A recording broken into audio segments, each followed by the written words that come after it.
Perhaps the biggest concern for San Francisco on the year has been their offensive line play, but against the Patriots, they bounced back in a major way, with dominating performances both in the run and pass game. And while the entire offensive line really stepped up, the player I had to be most impressed by was Dominick Puni, the third-round rookie guard. According to PFF, for instance, he wasn't just 49ers' highest graded offensive lineman last week, but he was the third highest across the entire NFL. So in this video, I wanted to break down his standout performance against the Patriots as well as the other offensive linemen. But starting out with Dominick Puni, he's the perfect fit for Kyle Shanahan's offense that routinely asks their guards to make their way up to the second level or pull. He's just so athletic. On this example, for instance, the offense is running a zone blocking concept with the lineman stepping towards the play side attempting to get vertical. This is what really allows Mason to read all the holes forming in the defense. What's impressive to me about this play though is just how quickly Puni is able to find his way up to the second level and then hooks him to give Mason room to run behind him. This is some high level stuff for a third round rookie.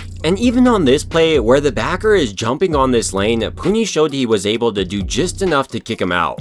I know this doesn't seem like it's much, but it's a big reason why this run was so successful. If Puni doesn't get there, he makes the tackle on Mason. Puni's athleticism also helps him out in San Francisco's play-action pass sets where often they have the guards pulling. Like on this play, Puni is pulling to make it look like a counter, and then he helps kick out this defensive end. A really underappreciated aspect of his game in my opinion though is just how solid he is at picking up stunts and pass protection. Initially on this play for instance, he's helping out Jake Brendel to start, and then with this end coming back in, he is able to reset his feet and then neutralize his pass rush.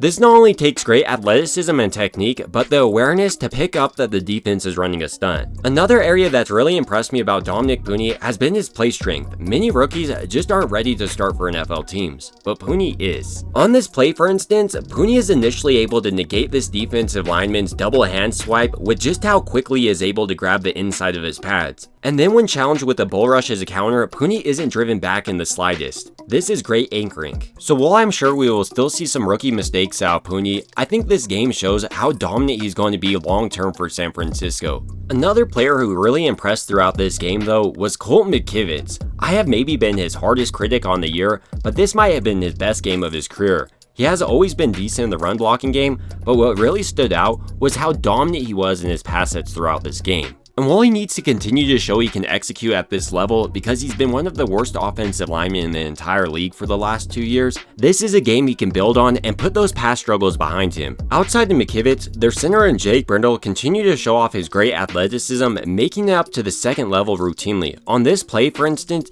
you can see how this really springs Jordan Mason's run.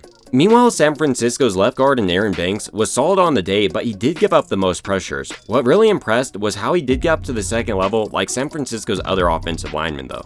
And perhaps to no one's surprise, Trent Williams continues to be Trent Williams, one of the best offensive linemen across the entire NFL. A play that really shows this in my opinion is this toss to Mason, where Williams is pulling and is also the lead blocker, and somehow ends up all the way down the field blocking the defensive back on this play. Not many offensive linemen can do this, but you can routinely ask Williams to do this and he'll do it at a high level. So while San Francisco's offensive line has really struggled throughout the year, if they're able to keep up this momentum, they could end up being one of the league's best units. But ultimately, these are just my thoughts on their bounce back performance against the Patriots, and I want to hear your thoughts down below. It would also mean a ton to me if you could like and subscribe, and as always, I hope you guys have a great rest of your day.